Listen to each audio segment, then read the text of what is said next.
নমস্কার, দেখছেন talk to Bangla. আমি অভিষেক রয়েছে আপনাদের সাথে। এই মুহূর্তে যে খবর নিয়ে উপস্থিত হয়েছি, ভারতীয় জনতা পার্টি এই মুহূর্তে বেশ খানিকটা চাপে, সেটা বলে দেওয়ার অপেক্ষা রাখে না এবং সেটা নিয়ে খবরও নয়, কিন্তু প্রতিনিয়ত তারা যেরকম আচরণ করছে তাতে কিন্তু অবশ্যই একটা জিনিস স্পষ্ট, তারা চাপে যে মানুষটার জন্য, তার নাম রাহুল গান্ধী।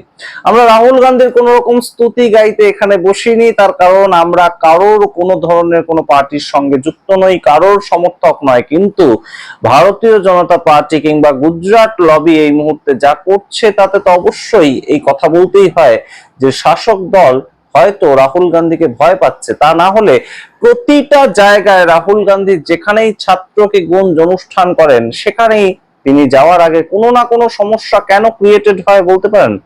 এই ধরনের সমস্যাগুলো আমরা দেখতে পেয়েছি কোটার ক্ষেত্রে, রাজস্থানের কোটা, তার পরবর্তীতে দেরাদুনের ক্ষেত্রে, তার পরবর্তীতে প্রয়াগরাজে আমরা দেখতে পেয়েছি প্রত্যেকটা জায়গায় তার ভেন্যু নিয়ে কোনো না কোনো সমস্যা। তিনি যেখানে সভা করবেন সেখানে তার পোস্টার ছিঁড়ে দেওয়া হচ্ছে, সেখানে ছাত্রদের আসতে দেওয়া হচ্ছে না, বিভিন্ন রকম আমরা আপনাদের ভিডিও তুলে ধরেছি বিভিন্ন সময়। কিন্তু এবারে সরাসরি অনুষ্ঠানটা ছিল পুনেতে 22শে আগস্ট, এবং 22শে আগস্ট অনুষ্ঠানের ঠিক আগে মহারাষ্ট্র পুলিশ কি একদম নোটিশ জারি করেছে আপনারা শুনবেন। 18 তারিখ থেকে 31শে আগস্ট পর্যন্ত, 18 আগস্ট থেকে 31শে আগস্ট পর্যন্ত কোনো ধরনের কোনো গ্যাদারিং করা যাবে না। এবং সেখানে তারা কারণ কি দিচ্ছে, রাহুল গান্ধীর শো, সেইটা তো বলা যায় না, তাহলে তো সেই ক্ষেত্রে সমস্যা তৈরি হবে, রাজনৈতিক একটা বিষয় চলে আসবে।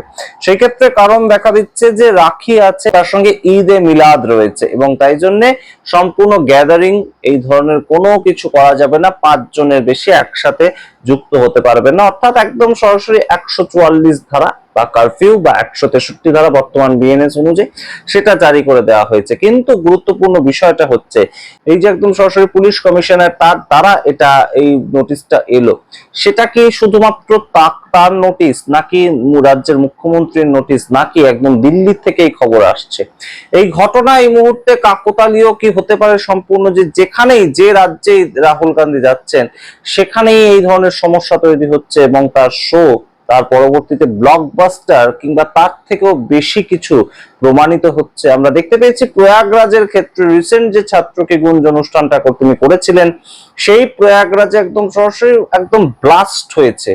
এমন আমরা আপনাদেরকে জানিয়েছিলাম যে অমিতাভ বচ্চন যখন 1980 সালে ভোটে দাঁড়িয়েছিলেন, এলাহাবাদে গিয়েছিলেন তৎকালীন সময়, তখন সেখানে যা ভিড় হয়েছিল তার থেকে বহু গুণ বেশি ভিড় হয়েছিল রাহুল গান্ধীকে দেখতে ছাত্রকে গুঞ্জ অনুষ্ঠানে প্রয়াগরাজে। তো সেটা দেখে কি সম্পূর্ণভাবে এই মুহূর্তে ভয় পেয়েছে কোথাও গিয়ে গুজরাট লবি? তা না হলে এই ধরনের ঘটনা তো পর পর প্রত্যেকটা জায়গায় ঘটতে পারে না।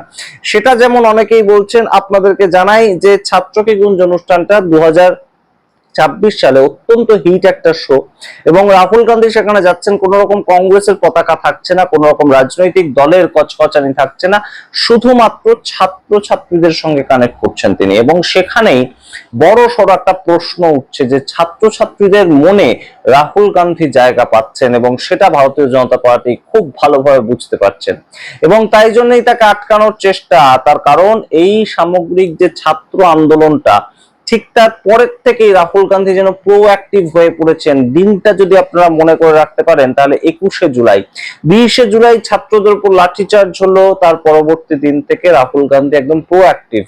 এবং তার পরবর্তীতে তিনি কি করেছেন, ছাত্রছাত্রীদের নিয়ে যারা মার খেয়েছে, প্যালেট গান চলেছে যাদের উপর, তাদের একদম গেঞ্জি তুলে তিনি তাদের সঙ্গে প্রেস কনফারেন্স করেছেন। যে সমস্ত মহিলাদের উপর অত্যাচার করা হয়েছে তাদের সঙ্গে প্রেস কনফারেন্স করেছেন, তাদেরকে প্রেসের সামনে প্রেজেন্ট করেছেন, এবং সেগুলো আমরা আপনাদের দেখিয়েছি।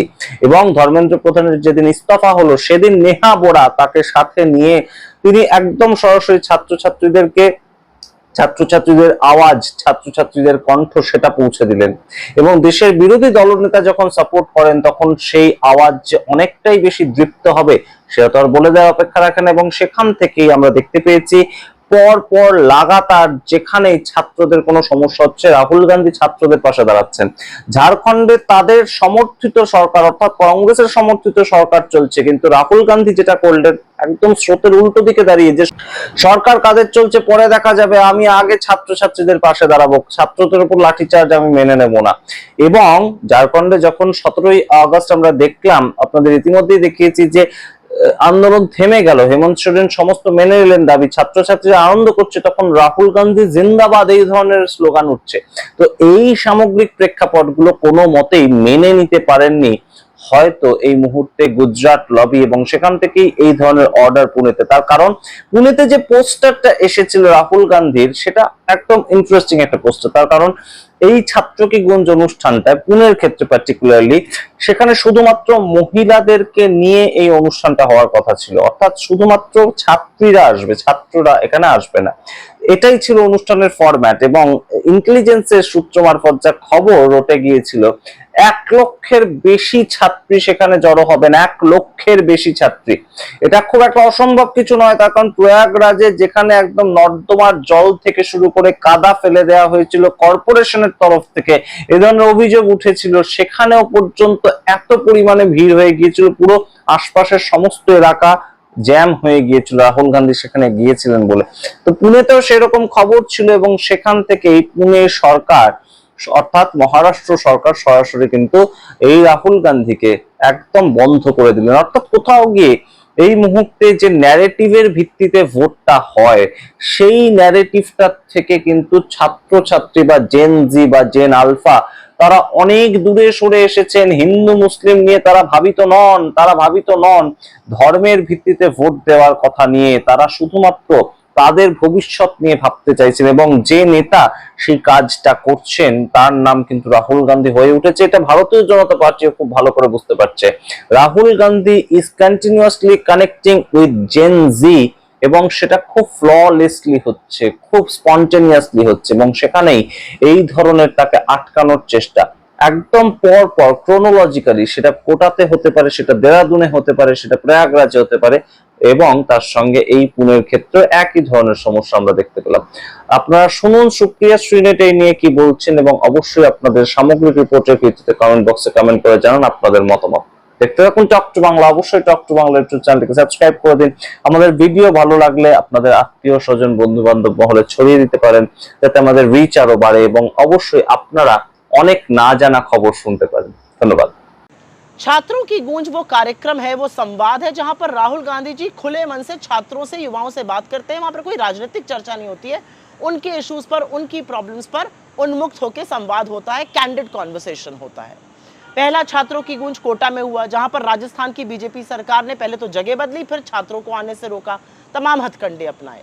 दूसरा छात्रों की गूंज देहरादून में हुआ, जहां पर उत्तराखंड की बीजेपी सरकार ने पहले तो जगह बदली और उसके बाद बगल में ही कार्यक्रम करके अड़चने पैदा करने की कोशिश करी। तीसरा छात्रों की गूंज प्रयागराज में हुआ, जहां पर उत्तर प्रदेश की बीजेपी सरकार ने पहले तो परमिशन कैंसिल कराई, फिर अंत तक परमिशन देने में बड़ी दिक्कतें पैदा करी।